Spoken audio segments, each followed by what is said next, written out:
Yes, everybody. Hello, good evening. Welcome back to another live show. Welcome back to Forever United TV. I want to get your thoughts straight into the comment section tonight. I've already put a poll up right there. Man United fans, talk to me right now. Who is the bigger problem at this football club? The players or RUBEN Amorim? Tonight, we're talking about player unrest, player problems behind the scenes. A couple of different journalists going at each other here in different reports inadvertently about what's going on behind the scenes at Manchester United. Apparently there's stories of United players not being happy with RUBEN Amorim, being undermined by RUBEN Amorim. This formation, players playing out of position, all of that alongside a club looking at RUBEN Amorim as their next manager. Where did that story come from? Anyway, there's a lot to break down from this afternoon's news. Obviously, we're going to get your thoughts on this in the live chat, so get in there, give me your comments and get on with that poll as well, people. Let me know what you think. Who is the biggest problem? Now, we've done many shows on this channel before, since we've been going since 2023. And oh, by the way, everybody, we started in 2023 again on this channel. I went on my own and we just hit 100,000 subscribers today. Just wanted to put it in there. Massive thank you to all the comments from everybody and showing the support and love and, well, basically all of your well-wishing and just comments on reaching 100k. Absolutely buzzing and overwhelmed by the support for the channel, really am. So thank you on that. But since that day, we have done several videos on this channel, several live shows. We've gone into detail about a similar trend happening at Manchester United, no matter who the manager is. Now, I went through several different phases in different newspaper reports. I was just over a year ago, I think it was, on the channel now, talking about the same story that's come out tonight in the Daily Mirror and the Daily Mail about Manchester United having problems behind the scenes, certain players not being happy, and basically throwing the manager under the bus. Well, that's how it's being portrayed and how it's being reported anyway. So I went back to David Moyes when it first started and the time and the date for that. Then it went on to Van Gaal. Then it went on to Ole Gunnar Solskjaer and Jose Mourinho in their times as well. Exactly the same story came out in exactly the same tabloids and papers. And lo and behold, today, here we are. 9 months, 10 months into RUBEN Amorim's tenure at Manchester United, and we're back to where we was again. Reports coming out that Manchester United players are not happy with RUBEN Amorim. They feel like this system is not suiting their skill set. Well, and you know what? I've had my piece on RUBEN Amorim this morning. I'm going to have my little say on this quickly at the start of the show, but I want to bring in a lot of the comments tonight and get your thoughts on where we're at with this one. But you know what? Not my skill set, not my style. Don't like this formation, don't like this system. Look, we can blame RUBEN Amorim for playing a lot of players in certain positions, but honestly, for a professional footballer to come out with this, I'll leak this out if it's true or if it's not. I'm guessing it's true because, like I just said, there's precedent for it. There's several years now, or going over 5 or 6 different permanent managers at Manchester United, all dealing with the same reports around this football club and the issues within. I don't care. We don't care for these United players right now. At the end of the day, you're the ones who are showing the bad attitude and the poor performances on the pitch. We've had our say on RUBEN Amorim this morning and where we're at with everything. We're going to go through these reports tonight and what's happening. But honestly, I think we kind of forget sometimes that, you know what? These players on the pitch as well, they deserve a little bit of criticism as well as RUBEN Amorim. Now, RUBEN is definitely not helping himself, and I'll stand by what I said this morning. He is literally getting himself sacked with this system, and that's what everyone's saying. I'm just going to put it a little bit more bluntly because that's how we do it here on Forever United TV. We just say it as it is. But these players, honestly, they do need to take a lot of the blame. I just said a bit of the blame there a minute ago, and I'm not having it that these players get away with this again. So, this report coming out about players not being happy with RUBEN Amorim, I don't care. I really don't care for you, Man United players. I don't. Sometimes you just knuckle down and get on with it. If you're not getting on the pitch, fair enough, there's not much you can do. RUBEN will get himself sacked, like I said. But don't leak stories out. Don't start telling the media that things are going wrong and you don't trust in him and you're being undermined. It just completely blows up everything that RUBEN Amorim and Ineos have tried to eradicate from this football club throughout the summer and through the start of this season. And that, I think, is something we just need to remember. The player power elements at Manchester United, I think, does need to be remembered and does need to be talked about as well. And that, I feel is where we should start the show tonight, just to put that point across. I'm going to read the headlines, I'm going to read the news and everything that's happening right now, and then I get your thoughts on what you feel is right and wrong in all of this, and let's see if you think actually if some of the players are actually right. So there's a lot to get through actually, so I'm going to go through everything bit by bit and just break it completely down. The first story that I've seen that came out today, obviously, Chris Wheeler off the back of the Daily Mirror. So Chris Wheeler of the Daily Mail off the back of stories from the Daily Mirror about unrest within. So here's the first one anyway, and it's around Bruno Fernandes, which is why I've got him on the thumbnail today. Chris Wheeler says in his article and his piece, Bruno Fernandes is reportedly unhappy with being deployed as a depot midfielder. I can go with this one.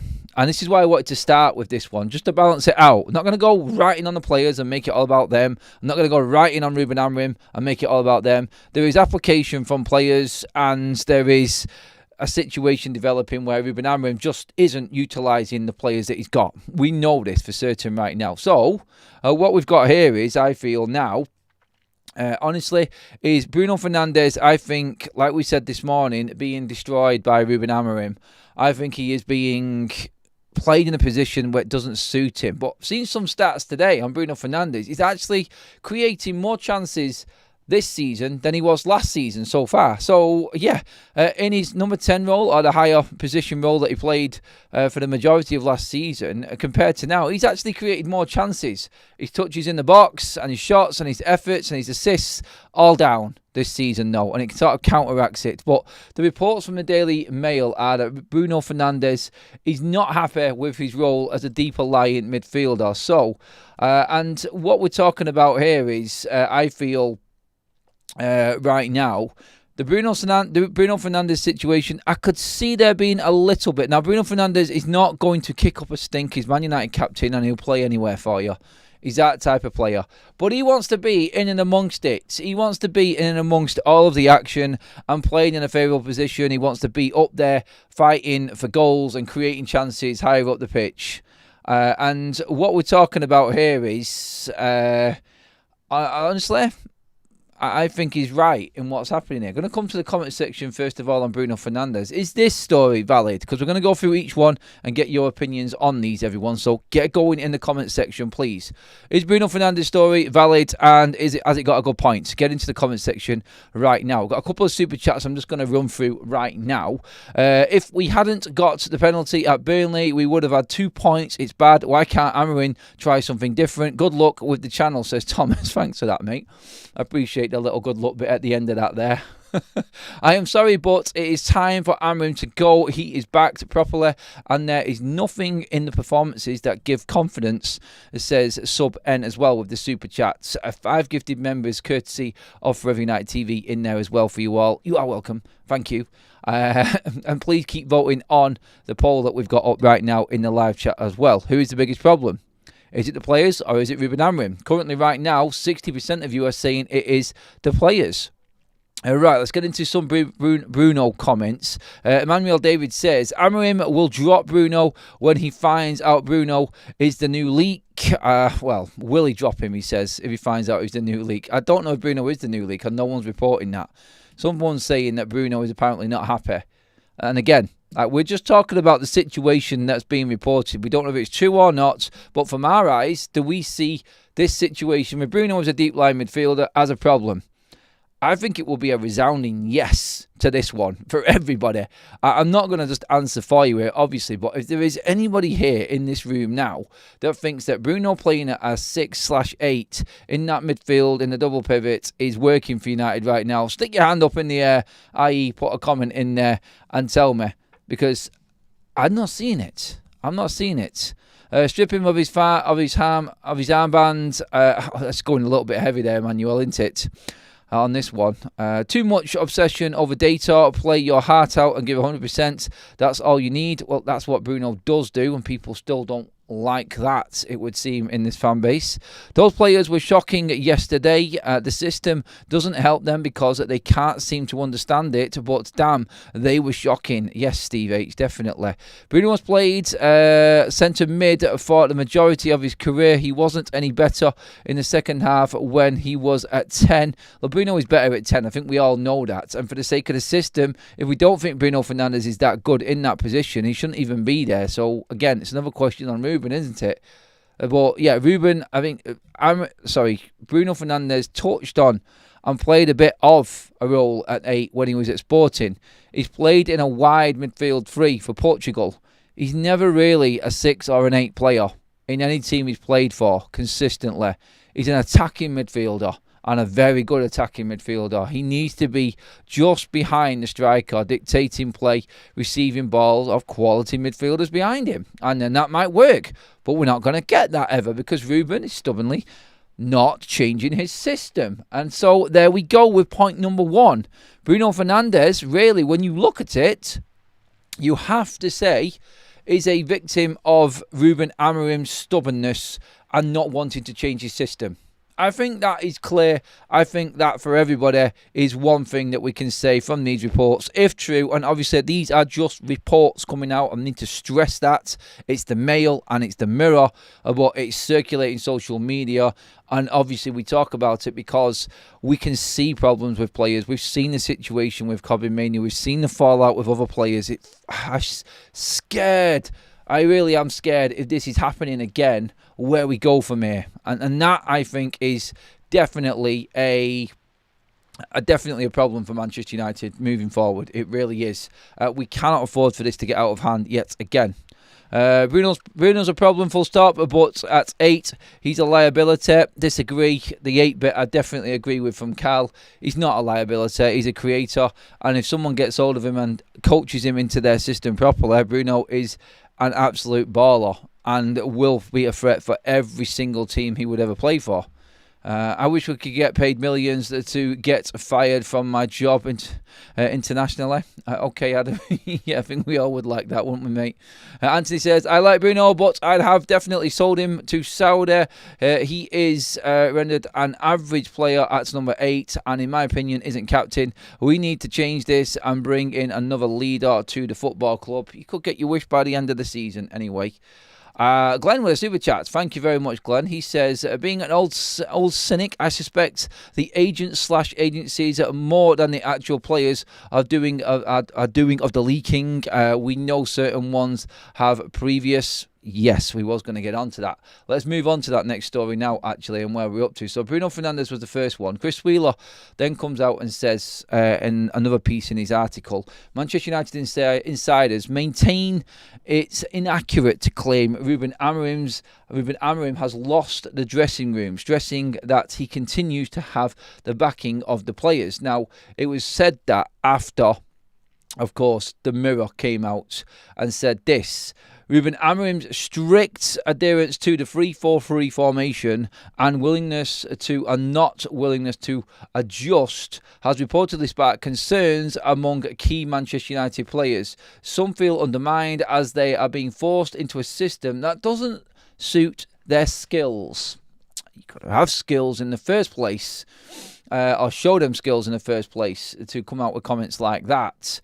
But yes, Chris Wheeler saying that Manchester United insiders are adamant that he hasn't lost the dressing room, and these reports are wide of the mark. They are not true, such anyway. But Wheeler also goes on to say Manchester United remain behind Ruben Amorim for the moment, but several players are reportedly losing faith in his 3-4-2-1 setup. So, when you break down both of these stories and the reports, it is a case of they do like Ruben, they like the man, they like his vision, they like the work ethic and everything like that, but they're just not happy with this system. It's all coming down to the system. Blame the system.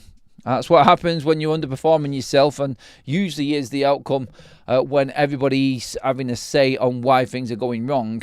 It's always the system, it's never my own performance. Well, there were certain decisions that Manuel Ugarte made yesterday. And you know what? I was waiting because people yesterday were coming out at me and saying that I need to look back at Manuel Ugarte's performance yesterday, and I need to look at where I'm talking as the bigger problems are, because everybody wants to blame Bruno Fernandes. Well, I blame RUBEN Amorim and I blame Manuel Ugarte. Well, I can't blame Ugarte, actually, because RUBEN picked him. And I said all along, Manuel Ugarte didn't warrant a place in this side. Go watch Danny Murphy's breakdown and analysis. I know you might not like Danny Murphy, but go and watch the analysis from Match of the Day from Danny Murphy and tell me then, am I wrong in what Manuel Ugarte was doing? He is not disciplined enough to play in that role in such a big game like that. And because of his erraticness, caused Manchester United endless problems and was at fault for 2 of the goals when you look at the analysis. That's what I'm looking at here, in how we stop this actually happening and players getting in positions to cause problems for United. Also, in that analysis, he picks up on Bruno Fernandes, because a lot of you have also picked up on this, in the fact that Bruno Fernandes has let Smith Rowe go at Fulham, conceded a goal there at Craven Cottage, which cost us 2 points. And also, in that game against Manchester City, when Phil Foden waltzed in, Bruno had him, but Danny Murphy's analysis of it was pretty much where everyone else is right now in the Man United fan base. He's not used to looking over his shoulder and tracking players back in a number 6 position. Manuel Ugarte is the holding midfielder, and Manuel Ugarte's come completely out, charging out, and left Bruno as the deeper player watching Phil Foden. Then leaving Doku unmarked, and Bruno then stranded watching in. He's not a natural fit. That's what we're saying here with this one. Ugarte shouldn't have played, and Bruno should not be in that position. You had 2 players there that could have played in that position, in Casemiro and Kobbie Mainoo, and I know it's easier to say that because them players weren't on the pitch, and it went wrong on the pitch, so you just bring them 2 on. But honestly, that's how I feel. That's how I felt about Ugarte, but that's on RUBEN. So when we're talking about the system, when we're talking about the players not liking the system, Bruno Fernandes' game right now, and why Bruno's the headline at the top of Chris Wheeler's article about not being happy, you can clearly see it there, because players watch analysis, players will watch the TV, and players will see former pros analysing their game and criticising them for what they're doing. But should they be there in the first place? Which is why RUBEN Amorim is getting so much criticism right now from everybody in football. And it's like what Wayne Rooney says. What Wayne Rooney says about Manchester United is bang on the money, really, isn't it? When you listen to what Wayne Rooney said about Manchester United and RUBEN Amorim at the club, nearly a year on, and it's less than 1 point a game. That's relegation form. We can't even see a pattern of play. He also goes on to say, like, you can't even argue a point for United that we're losing games, but we're playing well, and there could be something good coming up. We are progressively just getting worse under RUBEN Amorim. And I find it hard to argue with Wayne Rooney. When you break it down, you just break down the actual facts of what's happening right now at this club and what we're getting on the pitch and what we're watching, you know that Wayne Rooney's right there. You know that he's right. And there are bigger problems. So player unrest in the system. Let's get into the comment section on this one, everybody, because that's the next one. Bruno Fernandes is a clear problem for Manchester United. A problem of RUBEN Amorim's making. He's turned our best player, like Gary Neville said, and we was talking about this morning, he's turned our best player in Bruno Fernandes into the scapegoat for everyone's criticism, it would seem. And that, I think, is unfair on Bruno in this instance. Yes, you can argue the point about Bruno if he was playing in a 10 and he was doing stupid things and not creating chances and giving the ball away needlessly. He did that at times yesterday, when he went further forward as well. So you can put a little bit of criticism on Bruno Fernandes. I think I gave him my lowest mark in the game yesterday. Him and Ugarte got my lowest marks out of 10 for the game. So I'm watching what everyone else is. Bruno not performing. But there is an element right now where I'm thinking Bruno might have played better if he was further forward and didn't have that part of the game that he's never really played, because that's a 6 role. If you're tracking Foden and you're looking there and you're deeper than Manuel Ugarte as one of them too, and I know he's got the 8 role as well and he has to get up and down the pitch, but without that protection behind Bruno Fernandes, he doesn't have to think about his defensive duties as much. He can back his orders and do what he wants, but as long as he has got a job to do defensively, you're not going to get the best out of him offensively. That's my opinion on that one. Let's get some more comments in. People in glass houses, Bruno. I get that. I think people need to remember where he should be playing and what he has done before. By the way, the poll right now, as we're going, who is the biggest problem at Manchester United? The players or RUBEN Amorim? 61%. It's creeping upwards in favour of the players being the biggest problem right now at Manchester United. So that's an interesting stat coming out as well. So let's get into the comments on this one. The system, the formation, players not liking this formation because it doesn't suit their skill set. They cannot adapt. Are you with me from what I said at the top of the show? When I said, I don't care, I ain't got no time for these players, like we've criticised RUBEN, or do you feel they've got a point? Well, to a certain degree, RUBEN has to take blame because he knows what he's got right now, and he's done 10 months of this not working, so why is he not trying something new?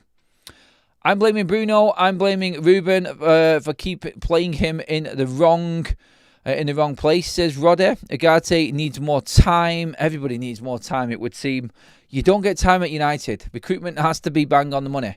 You're bringing Brian Mbeumo into a situation right now, and he's pulling every single string that Manchester United have got. He's not needed time. Matthias Cunha has not needed time. They've just come and slotted straight in. Matthias de Ligt didn't need time. Is it about recruitment and just bringing the wrong players in? Could we argue that point with this one here? J says, this coach with a hand over face emoji in there. The buyer says, these players had nearly a year to adapt to the system. What the heck? It's a good point. And that goes in favour of the players being the biggest problem again there, because obviously you'd expect a professional footballer to adapt and obviously find a way of changing their game and how they're playing to work with RUBEN Amorim. Should it always be about the coach? Yeah. Well, a lot of people argued because RUBEN Amorim's record is so bad. Do you know what it is, actually? Forget about the record. Forget about everything else. The system, what he's saying. It's his team selection that's the problem. He keeps putting the wrong players in. You can't defend RUBEN Amorim. That's the problem we've got. Even those that want RUBEN to do well, like myself, you can't defend him when he does things like that and playing Bruno Fernandes. That was the complete wrong setup for Manchester United yesterday. The complete wrong setup. After this show, everybody, by the way, we're doing an extra live show on Football Talks tonight. We're going to do a complete Premier League review. Can anybody catch Liverpool? Who is in that relegation doomsday coming up at the end of the season from what we've seen so far? The hits and misses of the Premier League. That is coming up live right after this show, everybody. So we're going to go straight across there. Double header on a Monday night for you, everyone. Right, let's keep it going. Let's see. Just checking everything now. There is a story, actually. I'll get onto the manager's side of things in just a moment, actually. But I've got a couple of managerial stories that are coming out as well. But more comments on this system, first of all. Let's get into this and get some more on this. When I see Agate in the starting lineup, I knew we were in trouble, says Carl. Stephen says, I would play Cass and Mainu next game, and we will see they are just as bad. There is no hope altogether then, mate, is there not? Bruno is easy target, but how is Shaw going under the radar again is beyond me. Now, Roy Keane picked up on Luke Shaw, and he does get away with it, Luke Shaw. I'm not like... I don't want to pinpoint certain players here. I've got Luke Shaw and I've got Bruno Fernandes on the thumbnail for a reason. I'm really happy that people have picked out Luke Shaw on this one. And what we've got here is Luke Shaw, again, just coming back into the side. And Roy Keane picked up on this, but because RUBEN Amorim's the massive headline and United's form is so bad, you've got them stories of Luke Shaw and you forgot about it. I've just seen Clinton Morrison on Sky, and he's just done two teams. What he would do with a RUBEN Amorim 4-3-3 and what he would do with everyone fit with a 3-4-3 and who he would play in that team. And Luke Shaw made both of the teams. I don't know how this man does it. But over a decade at Manchester United, getting away with absolute murder, and nobody's talking about him again. He was shit yesterday, Luke Shaw, and he was crap against Fulham as well. He turns up at Old Trafford in front of the faithful and does all right. And I'm sure he will do a job for us again against Chelsea, because I'm confident RUBEN will pick him again. I really do think that RUBEN's just going to put him straight back in, even though he's performing crap in the away games at the moment. And I looked at, again, at Luke Shaw, and it's good that people have picked him up because he's on the thumbnail and nobody's talking about him. It's all on Bruno. It's all on RUBEN AMORIM. It's all on the system. It's all on everything. Yet this guy is about to go through, his 8th manager or something like that now at Manchester United. I honestly, and he's another one of these players. He's got 1 year left on his deal and his contract after this season. I would honestly just say, pay it off. See you later. Get rid of him. Honestly, I would. Now, I'm not saying that Luke Shaw's a leak. I'm not saying that Luke Shaw's a problem behind the scenes. He might be a top guy and a top professional. I've not seen anything to say anything different to that. I haven't. Honestly, I've been in and around the club and what I've seen. Like, Luke Shaw's a likeable guy. He actually lets on to media. He does talk, and I think he does plenty of interviews in his fair share. But, again, we don't care. We don't care. We just want to see players on the pitch performing well in a United shirt. And he's one that just hasn't. He's never been consistent enough. And just a reminder that he's still here, getting away with it, never being available. The most valuable player to any manager is a player that's always available. And Luke Shaw, how he's still at the club and on his 3rd contract is beyond belief. It really is how he is still here. He should have been gone a long time ago. United kept on renewing his deal because he stayed fit. There'll be someone at Man United right now that's looking at Luke Shaw going, he's fit again now. Maybe we just keep hold of him for a little bit longer. I hope that's not the case. And with Ineos in there, I don't think that will be the case. Cal says in the chat, Agate was at fault for the 2nd and 3rd goal. Danny Murphy's analysis was good.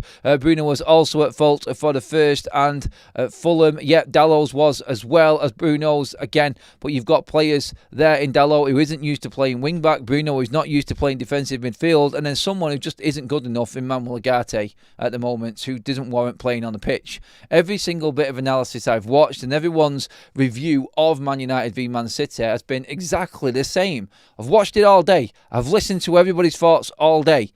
Done the research, and it's there. It's clear as day that Manchester United's setup was completely wrong from the get-go.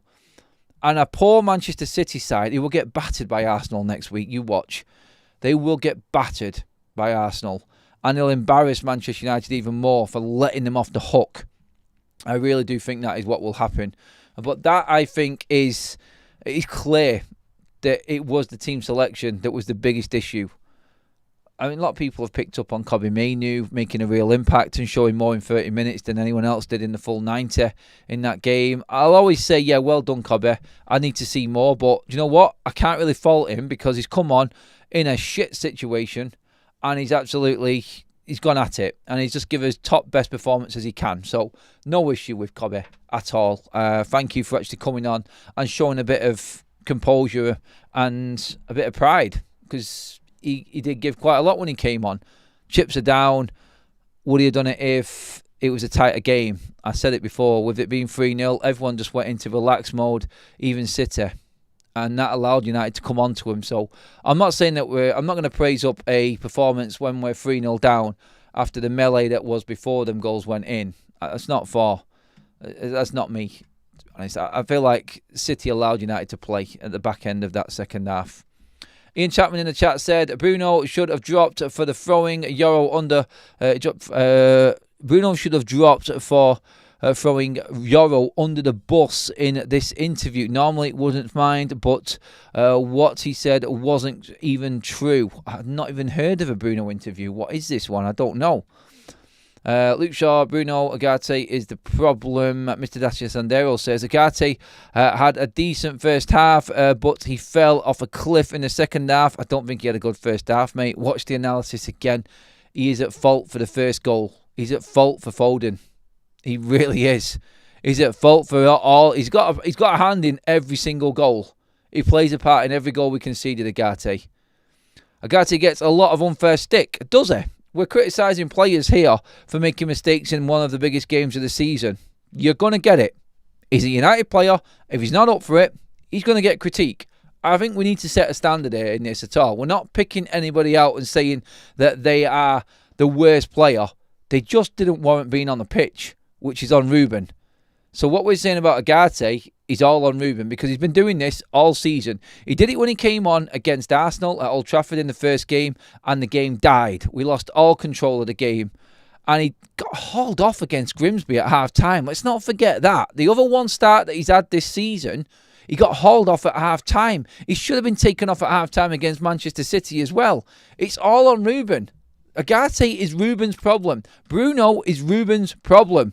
They're playing players there that don't fit well together in a system that they are not comfortable with in their own positions further forward, let alone in a foreign position which they are struggling to play.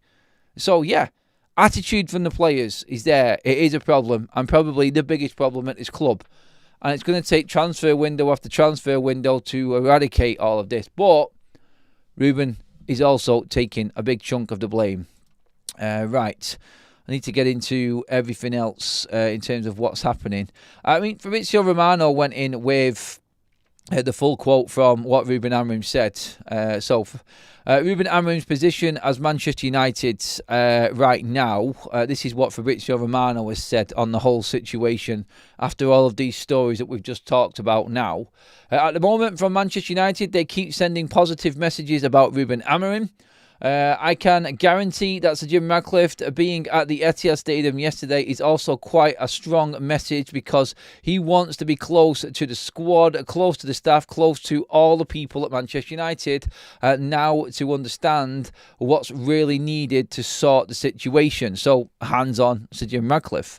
At the moment, Ruben Amorim, what he says in public when he says, I'm not going to change my philosophy, he's sending a clear message to the club. So Ruben Amorim is not going to change his system. Ruben Amorim is convinced that the problem is not about the system and not the majority of the players. He's quite happy with the squad he has. He's convinced it's about the mentality of the team. At the moment, on Monday morning for Manchester United, we're not getting messages of the club deciding to change. So that's the message as of today. And that's what Romano has said. And I think that's what we're going to be talking about for another 6 to 8 weeks. Now, if we get battered at home by Chelsea, things might change. I was listening to Gary Neville on Sky Sports, and he was saying, and he pretty much replicated what I said, actually, and I didn't even know what Gary Neville had said properly until I watched it all earlier on today. But Gary Neville was talking about it's a start to the season. You've lost this game today. Obviously, it's a bad day. But Manchester United are now in the bottom half of the table. They're back in 14th again with one win all season. If you don't win against Chelsea, yes, you can say you're backing the manager and it's still early days, but you're then 5 games in and not 4 games in, and still only 1 win and still in the bottom half of the table. And then you're heading into October. And before you know it, you just keep moving the goalposts further and further along. You're kicking the problem further down the road until you're at a point where you need to make a desperate call. Have you got the foresight to see what's coming? Can you predict what's going to come? No, you can't. But can you see problems happening right now? Yes, you can. And can you do something about it? Well, it's brutal, but you either fully back him and accept that you're probably not going to be in Europe at this rate again next season, or you get rid of him now if you want to be in Europe. That, I think, is where we're at. Ruben might find something by the end of this season, but I think what everyone's saying is it might just be too late for Man United. And financially, it could be catastrophic for the football club. And who will pay for it? Yes, the fans. Again, because there's no other way of making money from this football club apart from fleecing the fans' pockets to cover the finances that would be there if we were in different competitions in Europe. That's where we're at, and I think that's what needs to be spoken about.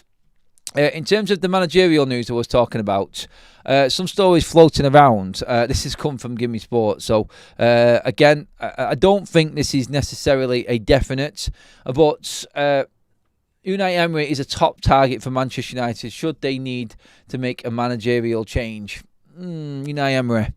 Proven winner, experienced, Premier League experience. I think it was Carl who was on the call-in show last night, was talking about we've tried these managers from overseas, we've tried the managers from within.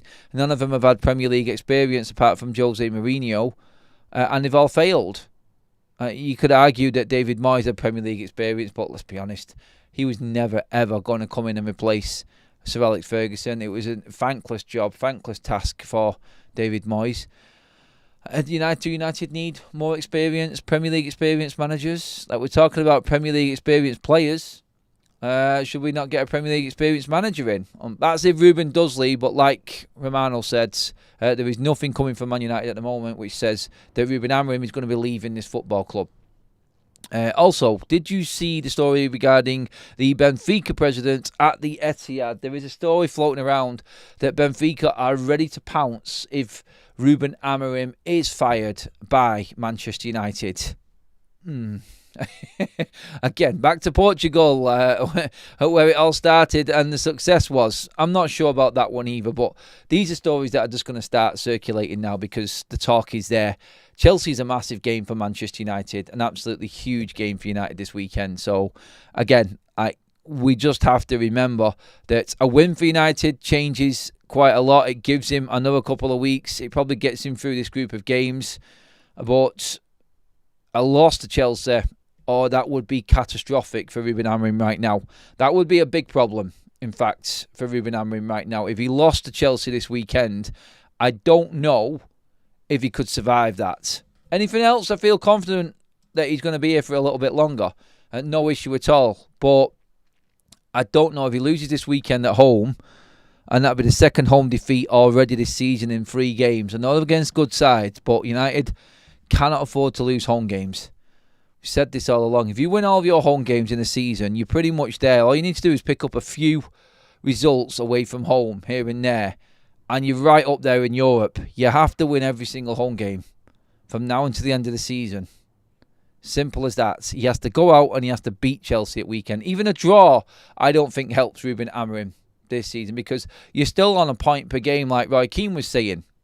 Fred in the chats just renewed his membership. Thank you very much, Fred. Let me echo everybody here, Adam, and congrats on 100,000. Thank you, mates. Still buzzing off that. If you want to join the party, please do hit the subscribe button, everyone. Make sure that you do also give the video a like as well while you're at it. Let's check the poll. It's not moved. It's not moved one bit. 61% of you feel like the biggest problem at Manchester United right now is the players over Ruben Amorim. 61% to 39% in favour of the biggest issue being the players so far on the poll. We'll leave that running and just keep voting on that while you're in the chat, everybody. I'm going to come in to grab a few more comments now. Liaf says, United, the club has done a lot of good in the last year and some think Amorim has done a good job. That's an illusion. There has been positive changes, but that's the sporting manager's merit. Ruben as well, because he did isolate and call out the problem players at Manchester United, didn't he? I think we can definitely say Ruben had a part, Liaf, in getting rid of the crap. He's the one who's basically got her out them and then let the sporting side of things at United take over from there, really, isn't it? Mark Ash says as well, I said in earlier comments, it's not the system. Players didn't have enough fight. How can they turn up one week and not the next week? That's mentality. Yes, Ruben Amorim makes mistakes, but players before Ineos to go. Players before Ineos to go. Do you mean before Amorim and Ineos? Ineos are going nowhere, by the way. It's going to be all on players and Ruben Amorim.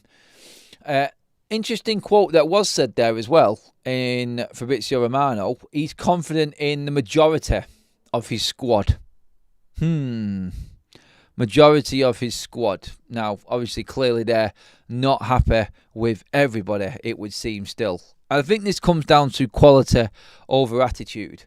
When you listen to all of them stories circulating tonight, going around about Manchester United players not happy with Ruben Amorim, not happy with the system, it's not suiting their game and things like that, I do think there's an element of that which is enhanced because of the situation that's happening. Losing that Manchester derby, 1 win in 5 this season, shocking start. Man United have spent over 200 million, still can't score goals regularly. They've jumped on it a little bit, saying that, well, if you spent all of this money, you've got rid of all of the crap players, then clearly there has to be a problem and the players can't be happy. Let's write it out. They'll take one tiny little comment from somebody somewhere and enhance it to a point where it's a major headline in the papers. And that is how it works. And that's, like I've always said, when things are bad at Manchester United, expect the media to go to town. And they have done. And they have done. We've had the vote of confidence that we covered at lunchtime today. We've had the unrest from this morning and the aftermath of the Manchester derby. And now we're at some form of report saying that there's a fallout behind the scenes. Manchester United players are not happy with RUBEN Amorim, and it's going down the same road as it did before. In terms of from the outside looking in and what's being reported, it is going down the same road as it was before for every other manager that ended up getting sacked. But it's not because of what RUBEN does day to day. It's not because of the manager himself. It's because these players have underperformed and United are not getting results. Now the manager has to get more out of these players. Can he adapt it, like we said this morning? No, because he said he's not going to. That's where RUBEN really does burn his bridge with a lot of the Man United fans. It's like, well, we can't get rid of everyone, RUBEN. And not everyone's good enough to play this system. So can you just do a little bit from your side? Nope. And that's where, as fans, you can't defend him, can you? You cannot defend him. Don't forget, everybody, we have got Champions League week coming this week. We are mad busy throughout the entire week. We have got double-header Champions League nights coming up on... We've actually got Champions League football coming up on Football Talks on Tuesday, Wednesday and Thursday. Watch-alongs in full session. We've got another show tonight on Football Talks straight after this. So continue to be part of the project and everything going forward here on FUTV and Football Talks. Join us on the show after we finish here as well. But Champions League week is here, everybody. It's sad that United are not in it. I'm trying not to think about it, so I'm just going to watch the football and do watch-alongs with you guys just instead, so we can just get past it. It's sad, but that's our reality as United fans right now. But honestly, looking at them Champions League games, and again, I'm going to give you the good news actually for them people that have been playing on Match Bingo. Our match sponsors here on Forever United TV. Lots of people getting loads of wins on it at the moment. We have managed to continue, and it looks like we might get it for the rest of the month, the 200% bonus boosted deposit amount. So basically, boost your deposit amount by 200% if you use promo code FUTV on Match Bingo. It's £2 a card. You can win up to £200 to £300 on every single game at the moment. There's darts, there's women's football, there's all the Champions League, there's the Premier League, there's everything going on this week. And I'm going to be running Match Bingo on every single watch-along this week, of which we have got about 4 in 1 week. And you can be on Match Bingo winning with that promo code FUTV. The QR code will be up on your screen in just a minute. The link is in the description on Match Bingo for anybody catching up. If you haven't already, you are missing out. Get onto Match Bingo now. Grab your cards. Only £2 a card. And don't forget, FUTV, not 100, not 150, but 200% deposit bonus booster if you put in promo code FUTV, everybody. Get onto that as soon as you can. Grab your tickets before the games come in this week. There is loads happening this week, and we have got you covered on FUTV. The QR code is on your screen right now, everybody, and some of the mods will drop the link directly into the live chat as well. Let's get a few more comments in. We're going to jump across to Football Talks in just a minute. But again, just want to get a few more in before we finish up here. It's both the players that can't play this system in the Premier League and the manager isn't good enough. Move on quickly before Europe is not achievable. Are the players not good enough under another manager then, Nuke, though? From what you just said there. Kind of. Champions League means feck all when United aren't in it. Still good to watch decent football, innit? We've been deprived of that, Manchester United, watching Manchester United. So, yeah, I'm happy that I can actually watch something else right now. As I said this before, but here's one to actually take away from the show tonight, everyone, which is Manchester United are a mess right now, and there isn't investment in MUTV, there isn't investment in the women's football at Manchester United at the moment. It's a bit of a mess. All of the funds are going towards this first team, which is epically failing. Man United under 18s, 100% record, top of the league. Man United under 21s, 100% record, top of the league. Manchester United women, 100% record, top of the league. Manchester United's first team, multi-millionaire players with multi-million pounds spent on the squad, shit. What does that tell you about our football club at the moment? We're investing in the wrong areas, clearly, aren't we? But hey, look, at least something's going right at this football club. But my God, how is that even possible? Like, looking at that, every other part of this football club on a football pitch is excelling, apart from these overpaid, overprivileged, entitled superstar wannabe players who think they've already made it. Honestly, there is still players here at this football club that feel like they have already made it, and until they're out, we're not going to know exactly who the toxic ones are behind the scenes yet until they've gone. But there is still problems there, even with what we did in the summer and getting rid of the deadwood. It's crazy, isn't it? But that's only at Man United could that be happening right now. It's a mental stat right now. Money doesn't buy you everything. It clearly shows at Manchester United, doesn't it? My God. Right, anyway, that is tonight's show, everybody. Thank you so much. Please pop a like on the video, everyone. Make sure you hit that subscribe button as well. Thank you so much for helping us hit that 100k mark again. And all of the messages and comments throughout the day on the post and on the previous videos. Absolutely love the support right now for the channel. There is such a strong community here on Forever United TV, and we all get on so well. Even when we fall out, we still get on, don't we? We do. But that is it for tonight, everyone. Here on Forever United TV. I'll be back in the morning, but join me over on Football Talks in just a minute, please, everyone, where we're going to be going through all of the Premier League action from this weekend. Can anybody catch Liverpool? Villa have not scored a goal yet this season. God, it could be worse, you could say. It could be Villa. That's it for now. Like, share, and subscribe to Forever United TV. I'll see you on Football Talks in just a mo.